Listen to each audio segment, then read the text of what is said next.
Hi everyone, this is Chris Roselle, and I want to talk to you a little bit about the different tools that we can use during online classes to keep students engaged, interested in the material, and have a little bit of fun. So let's go over to our little command board and we will see what the different options we have. Here we go. Alright, so here's our command board, and so we'll see I'm going to be talking about chat, breakout rooms, whiteboards, application sharing, web browsing, and finally surveys. So let's go into chat first.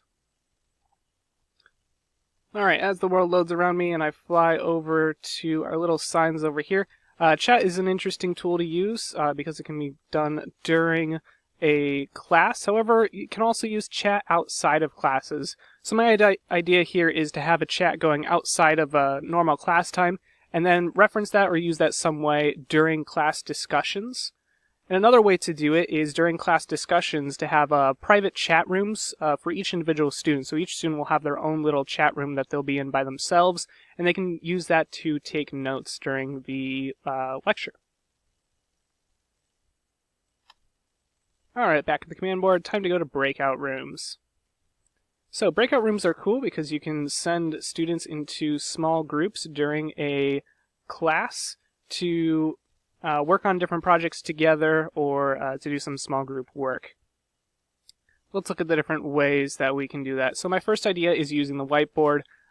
Using the whiteboard allows you to kind of put together ideas that you wouldn't be able to do otherwise, and that is also handy because you don't have to pull up a document or something like that to write things on. You can just use the whiteboard instead of opening up another application inside of the room. Another thing is to use fluidity and student choice. And so my idea here is to have breakout rooms that students can move back and forth between. So this is one of the things that I'm talking about that will depend on the actual virtual classroom that you have access to and the capabilities of that. So if you can have students move back and forth between different breakout rooms, this would be an option. Students could work on different projects that go towards the same learning goals, and they get to choose which project they want to work on, or even move back and forth between different ones. And to expand on that a little bit, you could also have Genius Hours. So 1 hour out of the week, or whatever ratio that makes sense with the schedule for the virtual class.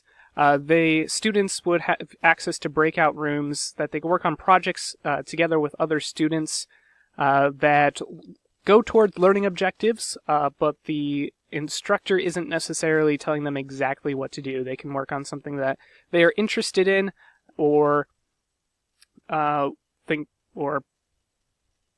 a particular skill in.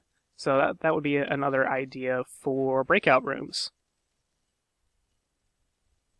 Next is whiteboards. We already talked about this a little bit. Here is our giant whiteboard. Drawing and creating. This was mentioned in the text that we read. Drawing and creating can be a great thing for whiteboards. It allows for not just the pictures that the instructor has already placed in the slide deck, but also creating things on top of that can also show another dimension of student learning. The other idea is using private annotation. So again, this is kind of like the private chat rooms, except with the whiteboard, so they can actually draw on the instructor's slides to make notes, to star things to remember, and that sort of deal. Alright, next is application sharing. And guess what? We're in an application right now, and we're also in a very dark cave. So let's go towards the light here. Ooh, look, there's gold.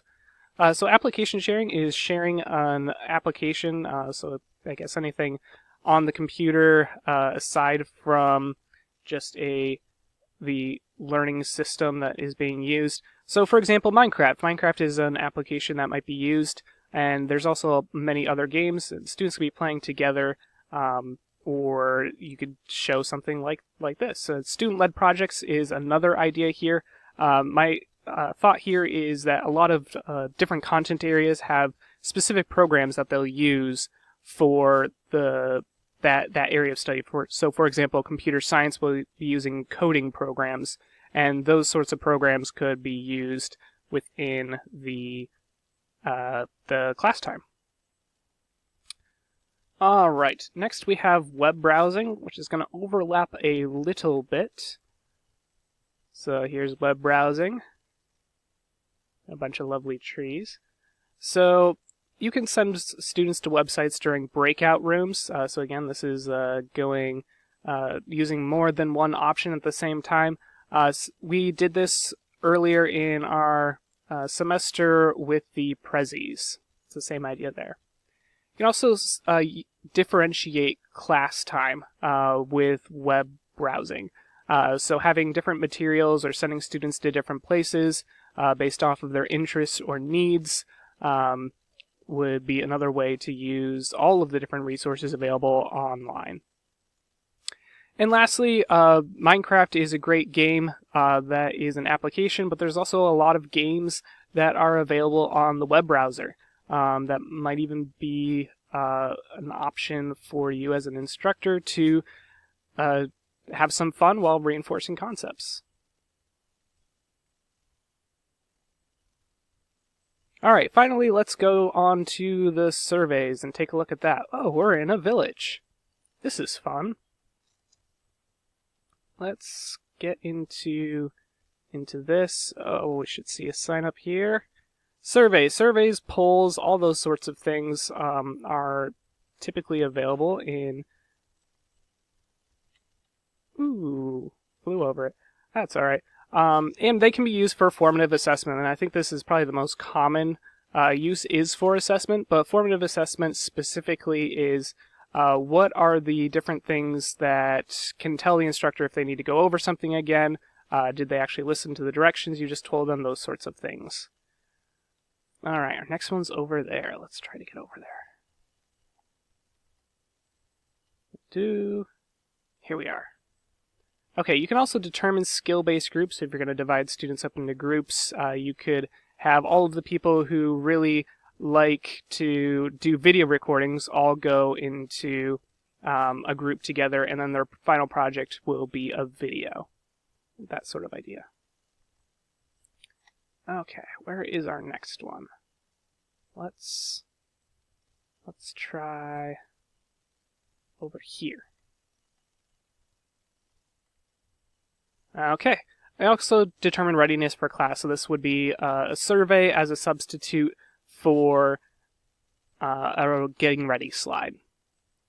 All right, let's go here next. Fly a little bit.